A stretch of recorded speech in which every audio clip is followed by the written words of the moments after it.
दर से हिकायत है, इंसानी ज़ात महदूद है और खुदा लामहदूद। अगर महदूद यानी इंसान लामहदूद का इम्तिहान लेने की कोशिश करे तो उसे हिमाकत और बेवकूफ़ी के सिवा और क्या कहा जा सकता है।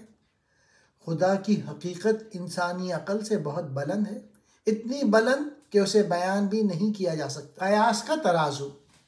हज़रत अली रज़ी अल्लाह ताला अन्हु एक दिन बाला खाने पर तशरीफ़ फरमा थे। नीचे से एक यहूदी ने आप रज़ी अल्लाह ताला अन्हु की तरफ देखा तो कहने लगा, आप रज़ी अल्लाह ताला अन्हु को इसका इल्म है कि अल्लाह ताला हिफाजत का ज़िम्मेदार है, और क्या आप रज़ी अल्लाह ताला अन्हु को हक़ ताला की हिफाजत पर एतमाद है? आप रज़ी अल्लाह ताला अन्हु ने फरमाया, हाँ, वो खालिक हकीकी बचपन से लेकर आखिर तक इंसान का मुहाफ़िज़ है।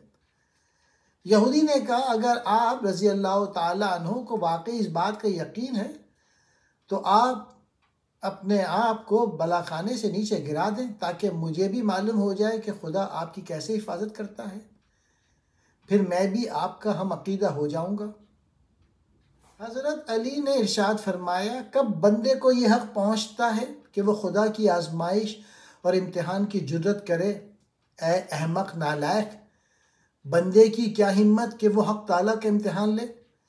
ये बात तो सिर्फ़ हक़ ताला ही को ज़ेब देती है कि वो अपने बंदों का इम्तिहान ले ताकि हम अपनी हकीकत से आगाह रहें।